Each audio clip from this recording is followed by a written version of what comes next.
Karl Marx, Grundrisse, Manuscritos Econômicos de 1857 a 1858, Esboços da Crítica da Economia Política, Editorial Boitempo, Editora UFRJ, edição 2011.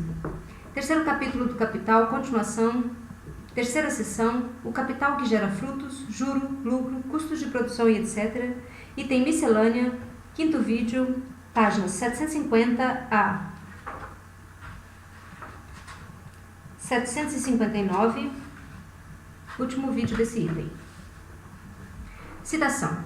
Ricardo parece ter sustentado opiniões bem peculiares e extremas sobre o limitado câmbio das funções desempenhadas pelo ouro. Relendo. Ricardo parece ter sustentado opiniões bem peculiares e extremas sobre o limitado âmbito das funções desempenhadas pelo ouro e pela prata no equilíbrio das balanças de pagamento. O senhor Ricardo passou a sua vida em meio às controvérsias suscitadas pelo Restriction Act, nota 293. Em maio de 1797, foi decretada pelo governo britânico uma lei, Bank Restriction Act, que fixou um curso compulsório para notas bancárias em que proibiu ao Banco da Inglaterra a conversão das notas bancárias em ouro. Em 1819, essa restrição foi novamente revogada por lei e desde 1821, a conversão das notas bancárias em ouro foi retomada em sua totalidade. E acostumou-se, portanto, tempo a considerar todas as grandes flutuações do câmbio e do preço do ouro como resultado das emissões sucessivas ou excessivas do Banco da Inglaterra, que, ao mesmo tempo, parecia pouco inclinado a admitir que pudesse existir algo como uma balança comercial adversa. E foi tão pouca a importância que conferiu às funções desempenhadas pelo ouro em tais ajustes que chegou a prever que as evasões para a exportação cessariam completamente tão logo os pagamentos em dinheiro vivo fossem retomados e o dinheiro em circulação retornasse ao nível do metal. Nota 294. ênfase de Marx. Ver Ricardo, Evidence Before the Lords, etc., 1819, página 186. Nota 295. Ibidem, página 134, nota. Ver Senhor Ricardo, Evidence Before the Lords, etc., 1819, Report, página 186. Fulaton refere-se a Parliamentary Papers, Reports by the Lords Committee, etc., de 7 de maio de 1819, ordenado pela Câmara dos Comuns, impresso em 12 de 5 de 1819, volume 3. Porém, desde 1800, quando o papel substituiu completamente o ouro na Inglaterra, nossos comerciantes realmente não queriam, porque devido à situação instável na Europa continental e ao maior consumo ali de manufaturas importadas em consequência da interrupção provocada na indústria e em todos os aperfeiçoamentos domésticos, pelo movimento incessante de exércitos invasores, juntamente com o total monopólio do comércio colonial que a Inglaterra havia alcançado por meio de sua superioridade naval, a exportação de mercadorias da Grã-Bretanha para o continente continuou a excederem muito as importações, enquanto o intercâmbio permaneceu aberto. E depois o intercâmbio foi interrompido pelos decretos de Berlim e Milão, nota 296. Referência aos decretos de Napoleão sobre o assim chamado bloqueio continental que haviam sido promulgados em Berlim em 21 de novembro de 1806 e em Milão em 17 de dezembro de 1807. As transações comerciais se tornaram por demais insignificantes para afetar as trocas, em um sentido ou outro. Foram os gastos militares externos e os subsídios, não as necessidades do comércio, que contribuíram de maneira tão extraordinária para desorganizar as trocas e aumentar os preços dos metais preciosos nos últimos anos de guerra. Por esta razão, os economistas conceituados daquele período tiveram poucas oportunidades ou nenhuma oportunidade real para avaliar, na prática, a extensão em que são suscetíveis as balanças comerciais externas. Nota 297, ênfase de Marx. Acreditaram que, com a guerra e a emissão em excesso, a transferência internacional de metais preciosos cessaria. Se o senhor Ricardo tivesse vivido para testemunhar as evasões de 1825 e 39, ele sem dúvida teria percebido uma razão para mudar sua opinião. Nota 298. John Fulaton, On the Regulation of Currency, Citação página 135 a 136. O preço é o valor em dinheiro das mercadorias. Nota 299. John Gillibrand, Hubbard, The Currency and the Country. Citação página 33. ênfase de Marx. O dinheiro tem a qualidade de ser sempre permutável por aquilo que ele mede, e a quantidade requerida para a finalidade da troca tem de variar, é claro, de acordo com a quantidade da propriedade a ser trocada. Página 100. Bosanquet, Metallic Papers and Credit Currents. Londres, 1842. Citação. Estou pronto a admitir que o ouro é uma mercadoria com uma demanda tão geral que ele sempre pode controlar o mercado, que ele sempre pode comprar todas as outras mercadorias, ao passo que outras mercadorias nem sempre podem comprar ouro. Os mercados do mundo estão abertos ao ouro como mercadoria menos sujeita a perdas em caso de uma emergência. Perdas que estariam presentes na exportação de qualquer ouro ou outro artigo que, em termos de quantidade ou espécie, poderiam estar além da demanda usual no país para o qual é enviado. Tuck, Incurity and the Currents, segunda edição, Londres, 1844, página 10. Tem de haver uma quantidade bastante considerável de metais preciosos utilizáveis e utilizados como modo mais conveniente de ajuste das balanças internacionais, por ser uma mercadoria geralmente mais demandada e menos sujeita a flutuações em valor de mercado que qualquer outra. Página 13. Fim da citação. Segundo Furlaton, causas do aumento do preço dos metais preciosos acima do preço do metal cunhado, cita: a moeda cunhada se deprecia por desgaste até 3 ou 4% abaixo do seu peso padrão. Leis penais que proibiam a fundição e exportação da moeda cunhada, ao passo que o intercâmbio do metal do qual a moeda era composta continuou perfeitamente livre. Contudo, essas próprias causas só têm efeito em caso de um câmbio desfavorável, mas o preço de mercado dos metais preciosos sempre caiu, de 1816 a 1821, ao nível do seu preço bancário, quando o câmbio era favorável à Inglaterra. Quando o câmbio era desfavorável, jamais chegou a subir a taxa que indenizaria os fundidores da moeda pela degradação devida aos desgastes e pela consequências penais de sua fundição, mas jamais se elevou além disso. Nota 300, John Furlaton, On the Regulation of Currencies, citação página 7 a 9, nota. De 1819 à época atual, em meio a todas as vicissitudes que experimentou o dinheiro durante este período memorável, o preço de mercado do ouro em nenhuma ocasião ficou acima de 78 shillings por onça, nem caiu abaixo de 77 shillings e 6 pence, uma variação máxima de apenas 6 pence por onça. Agora, nem mesmo essa margem de flutuação seria possível, pois foi unicamente devido à renovada deterioração da moeda cunhada que ocorreu um aumento tão insignificante de 1,5 pence por onça, ou cerca de 1/6% acima do preço do metal cunhado. E aqui, a queda para 77 shillings e 6 pence fica inteiramente por conta da circunstância de o banco ter, ao mesmo tempo, julgado apropriado fixar aquela taxa como limite para as suas compras. Tais circunstâncias, entretanto, não existem mais. Por muitos anos, o banco tem pago, na prática, 77 shillings e 9 pences por todo o ouro trazido a ele para a cunhagem. O banco embolsa 1,5 pence de senhoriagem, que a moeda lhe rende de graça. E tão logo a recunhagem dos soberanos, ora em andamento, estiver completa, haverá novamente um obstáculo efetivo, até que a moeda cunhada se torne novamente deteriorada contra qualquer flutuação futura do preço do ouro em nosso mercado, acima da pequena diferença fracionária entre 77 shillings e 9 pences, paga pelo banco, e o preço da moeda cunhada de 77 shillings e 10 pences e meio. Nota 301. Idem ou Ibidem, página 10. Fim da citação. Contradição entre dinheiro como medida e equivalente por um lado e como meio de circulação por outro.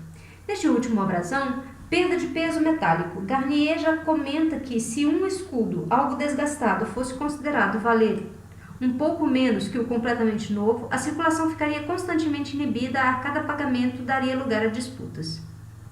Nota 302. Germain Garnier, Histoire de la Monnaie, etc. Paris, Agassiz, 1819, tomo 1, página 24. Naturalmente, é no reino mineral que se procura e escolhe a matéria destinada à acumulação. Garnier, 303. Ibidem, página 7, ver também em página 130 dessa edição já lida. Cita: sendo óbvio que a moeda cunhada pela natureza mesma das coisas tem de estar sujeita sempre, unidade por unidade, a depreciação pela mera ação da abrasão ordinária e inevitável, sem falar no incentivo que cada restauração da moeda cunhada oferece para toda a legião de pluggers, nota 304,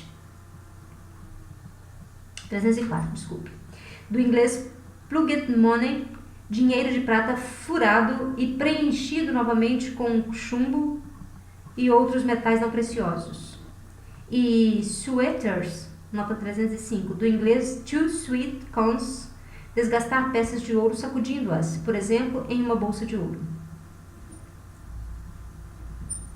Constitui uma impossibilidade física a qualquer tempo, mesmo por um único dia, eliminar completamente as moedas desgastadas da circulação. Nota 306. Texto publicado por um bancário inglês, The Currency Theory Reviewed, Edimburgo, Tate, 1845, páginas 69 a 70. Assim se chamava uma teoria do dinheiro muito difundida no segundo quarto do século XIX, The Currency Theory ou The Currency Principle, na Inglaterra, que tinha como base a teoria da quantitativa do dinheiro, de Ricardo. Os defensores da Currency Principle, Samuel Jones Lloyd, desde 1850, Lord Overstone, Robert Torrens, George Wyatt, Norman, William Clay, George Arbuthnot e outros queriam estender as leis abstratas da circulação metálica à emissão de notas bancárias. Na currency, eles também incluíam, além do dinheiro de metal, as notas bancárias. Imaginavam conseguir uma circulação de dinheiro estável com as notas bancárias totalmente lastreadas em ouro. A emissão deveria ser regulada em conformidade com a importação e exportação de metais preciosos. A tentativa do governo inglês de se amparar nessa teoria, leis bancárias de 1844 a 1845, teve pouco sucesso e só confirmou sua sustentabilidade científica e sua inutilidade para fins práticos.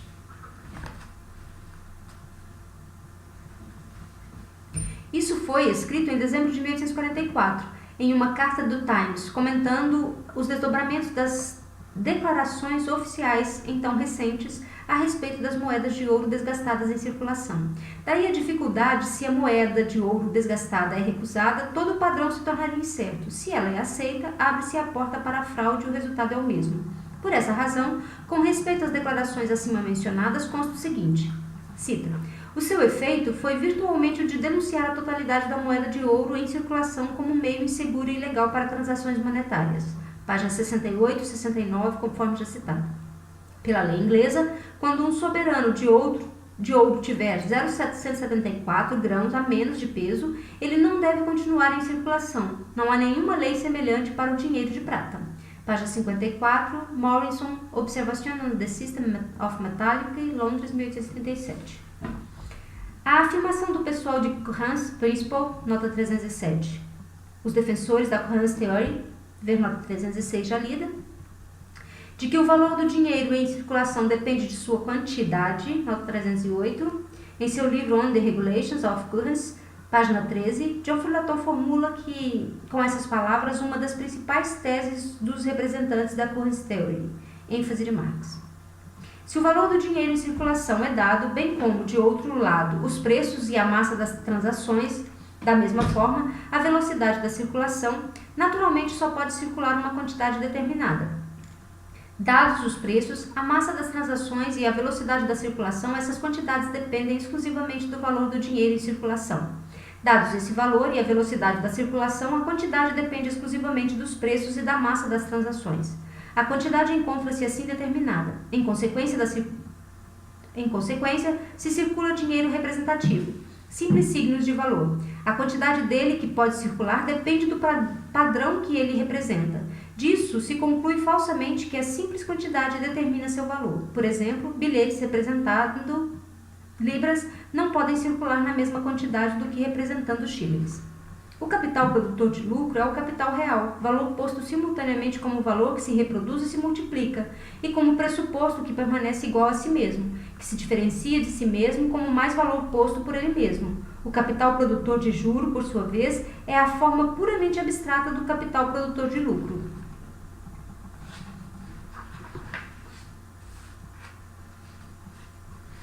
Sendo o capital posto como produtor de lucro correspondente ao seu valor pressuposto um determinado nível de força produtiva, a mercadoria ou a mercadoria posta em sua forma de dinheiro, a forma que lhe corresponde como valor autonomizado, ou como podemos dizer agora capital realizado, pode entrar na circulação como capital. Como capital, ele pode devir mercadoria. Neste caso, é capital emprestado a juro. A forma de sua circulação ou da troca pela qual passa aparece então especificamente distinta da que examinamos até aqui. Vimos como o capital se põe tanto na determinação da mercadoria quanto na determinação do dinheiro, mas isso só ocorre na medida em que ambos aparecem como momentos do circuito do capital, em que se realiza alternadamente. São apenas modos de existência evanescentes e constantemente regenerados do capital, momentos de seu próprio processo vital. Todavia, o próprio capital enquanto capital não deveio um momento da circulação, o próprio capital como mercadoria. A mercadoria não foi vendida como capital, nem o dinheiro como capital. Em uma palavra, nem a mercadoria, nem o dinheiro. E temos realmente de considerar só o último como a forma adequada. Entram na circulação como valores que produzem lucro. Maclaren diz, nota 309, literatura, resenha sobre A Sketch of the History of the Currency, etc., por James Maclaren, Londres, Gombard, 1858. A resenha foi publicada em The Economist, Londres, número 768, em 15 de 5 de 1858, páginas 536 a 537. Essa resenha é mencionada em uma carta de Marx a Engels, de 31 de maio de 1858. Como Marx estava em visita à casa de Engels em Manchester, entre os dias 6 e 24 de maio aproximadamente, ele só pode ter feito seu resumo da citada resenha entre os dias 24 e 31 de maio. Cita: o Sr. Toque, o Sr. Fulaton e o Sr. Wilson consideram que o dinheiro, como uma mercadoria, possui valor intrínseco e se troca por bens de acordo com este valor, e não meramente de acordo com a oferta de peças no momento. E ele supõe, como o Dr. Smith, que as exportações de metal precioso são feitas independentemente do estado do dinheiro em circulação para quitar os saldos das dívidas internacionais e pagar mercadorias como o trigo, para as quais há uma demanda inesperada, e que o metal precioso exportado é tomado de um fundo que não faz parte da circulação interna nem afeta os preços, mas que é separado para tais finalidades. Dificuldade em explicar de que maneira o metal precioso, que eles dizem ser separado para essas finalidades e que não tem efeito sobre os preços, pode escapar das leis da oferta e da demanda, e que, embora existindo na forma de dinheiro não empregados e reconhecidamente destinados a compras, não é aplicado para tal finalidade nem afeta os preços pela possibilidade de ser assim aplicado. Nota 310. James Maclaren, A Sketch of the History of the Currency, página 285 a 286, citado conforme The Economist, número 768, citação página 537. Fim da citação. A resposta para isso é que a reserva de metal precioso em questão representa capital excedente e não receita excedente, e, portanto, não está meramente disponível para aumentar a demanda por mercadorias, exceto com a condição de que aumente também a oferta. O capital em busca de aplicação não é uma simples adição à capacidade de demanda da comunidade.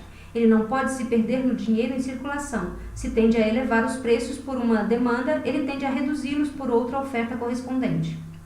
O dinheiro, enquanto garantia para o capital, não é simples poder de compra. Ele só compra com a finalidade de vender e, por fim, prefere ir ao exterior em troca de mercadorias estrangeiras que se desembolsar simplesmente em adição ao dinheiro em circulação no país.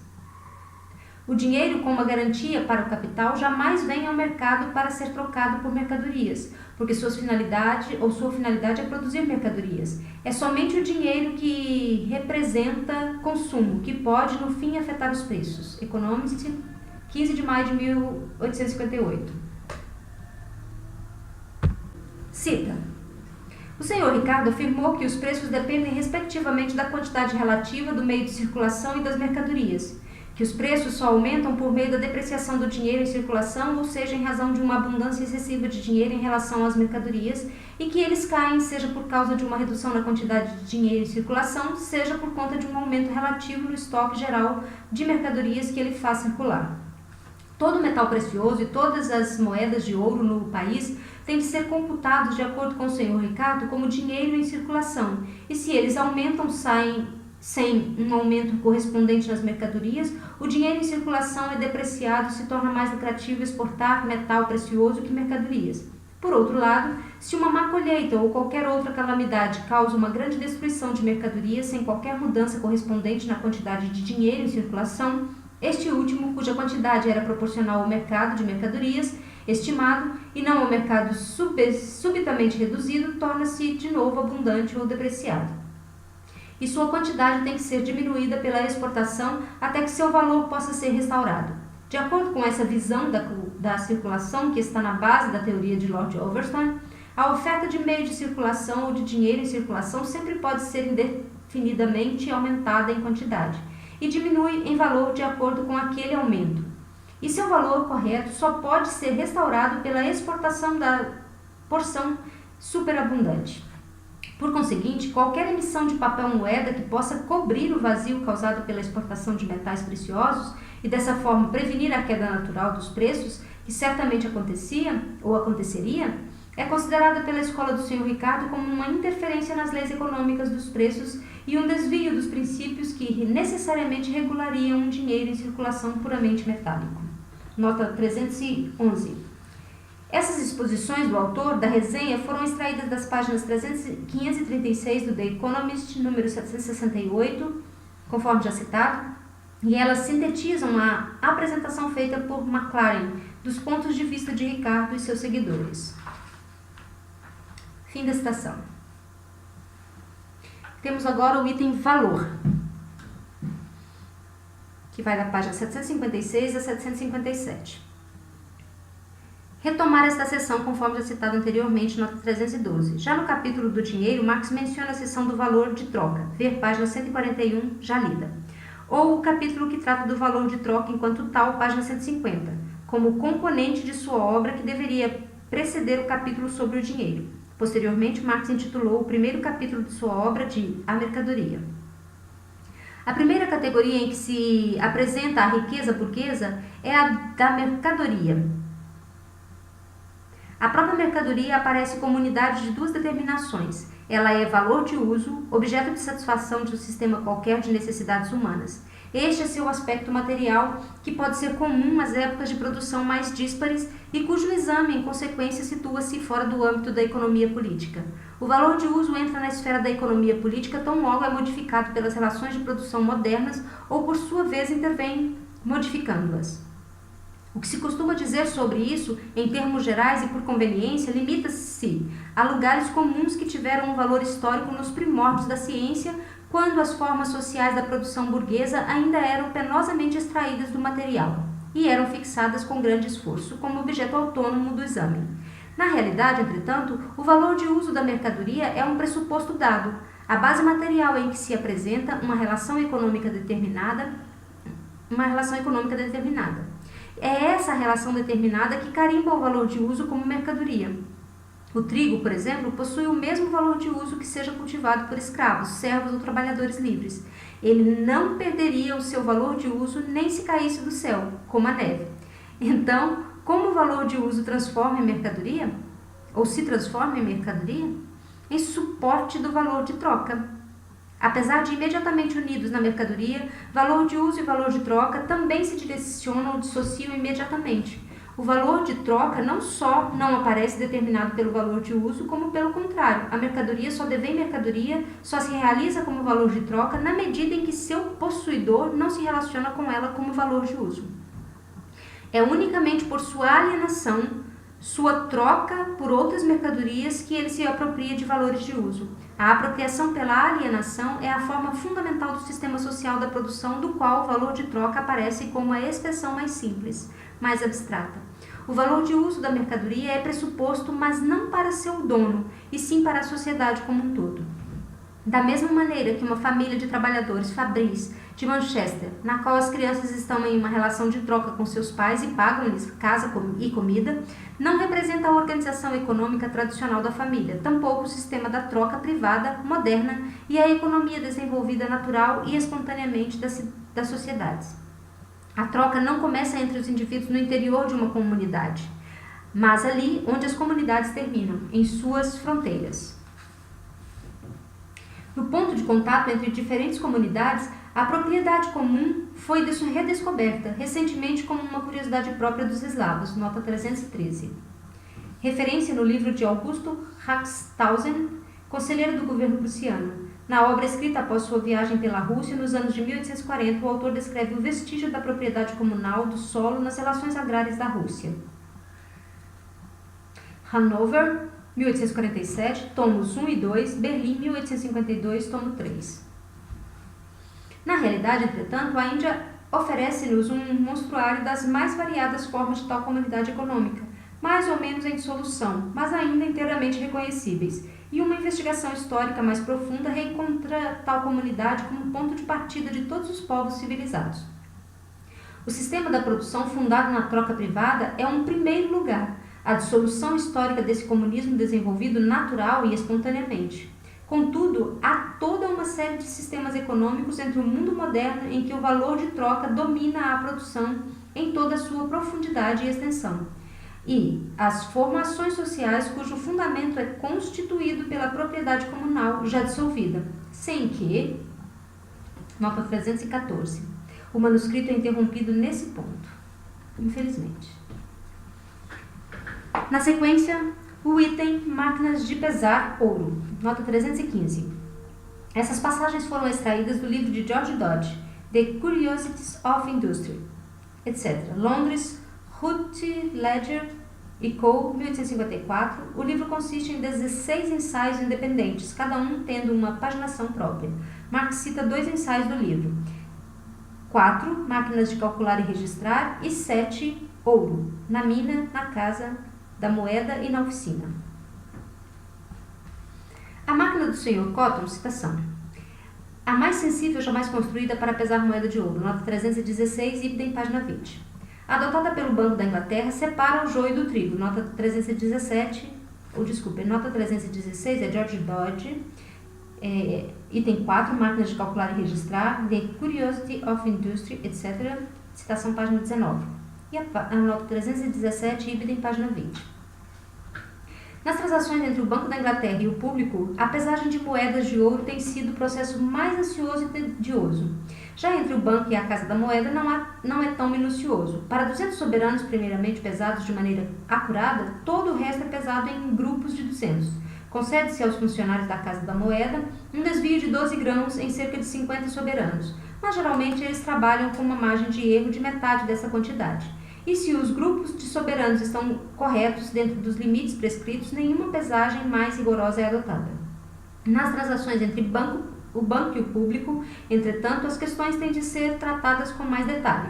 Para Smith, não tem graça nenhuma saber que o seu soberano é leve, ao passo que para Brown tem um peso correto e Jones um mais pesado. De modo que o banco, portanto, é justo no agregado. Cada um exige que o seu soberano tenha um peso correto. Nota 318, Ibidem, página 19 e 20. Disse que se houver uma diferença de até mesmo 1 para 100 de um grão entre 2 soberanos, essa máquina a detectaria. Em uma medida aproximada, 300 mil soberanos passam diariamente pelo guichê do banco. Cada máquina pode pesar 10 mil soberanos em 6 horas. E existem 6 máquinas, de modo que o banco pode pesar dessa maneira todas as suas emissões de ouro e tem capacidade de reserva de sobra. Entre 1844 e 1848, foram pesadas no banco 48 milhões de moedas de ouro por essas máquinas. Nota 319. Ibidem, página 20. Essas máquinas proporcionaram ao banco uma economia de 1.000 libras por ano em salários de funcionários para pesagem. Nota 320. Ibidem, página 21. Uma criança pode girar a manivela, mas a máquina julga por si mesma. Nota 321, Ibidem 19. Página 19. Jogando os soberanos de peso integral para um lado, os mais leves para o outro. Nota 322, Ibidem, página 20. Antes, a suscetibilidade de erro por parte dos funcionários, a equação pessoal, como os astrônomos a designariam, não era uniforme. Um funcionário especialista podia pesar cerca de 700 soberanos em uma hora com a balança antiga, mas a agitação do ar provocada pelo abrir repentino de uma porta, a respiração das pessoas próximas ao aparelho, o estado de fadiga da mão e do olho do funcionário, tudo levava a pequenos erros. Nota 323, idem. Fim da citação. Curiosidades sobre o dinheiro. Nota 324. George Dodge, item 7, ouro na mina, na casa da moeda e na oficina. Em The Curious of Industry, etc., de citação, página 14 a 17. Cita. Quando a sociedade se eleva acima do nível das meras transações por escambo, qualquer substância que é igualmente valorizada pelo comprador e pelo vendedor pode transformar-se em dinheiro. Uma das primeiras foi o gado. Mas esta, obviamente, é uma moeda inaplicável a pequenos compradores, porque causaria problemas para o vendedor dar troco de um boi. Conchas são usadas em grande medida, como dinheiro na Índia, nas ilhas hindus e na África. As conchas de caracol, nota 325, ênfase de Marx, da Índia valem cerca de 32 para um quarto de pences inglês. Semente de cacau, amêndoas, milho, todos já tiveram de servir como dinheiro. Em países de caçadores, pele, sal, etc. Peixe seco e assim por diante. Muitas vezes é o dinheiro na Islândia e em Newfoundland. Ocasionalmente, o açúcar foi dinheiro na Índia Ocidental. Nota 326. Ibidem, página 14. O ouro é muito sólido e denso.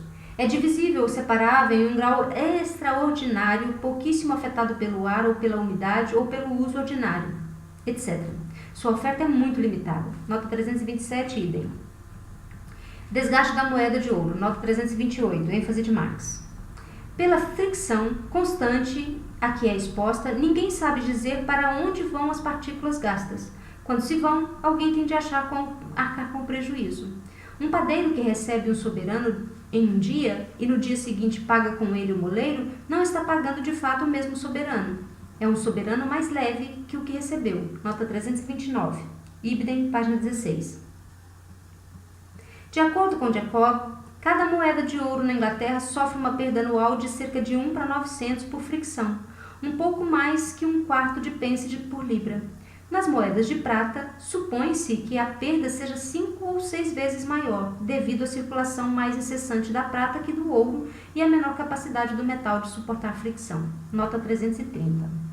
Ibidem, página 17. Sobre o desgaste pelo uso da moeda ou de moedas de ouro e prata na Inglaterra, vê William Jacobs, An Historical Inquiry in the Production and Consumption of the Precious Metals. Citação volume 1, página 149, volume 2, página 168 a 191 e 380 a 384.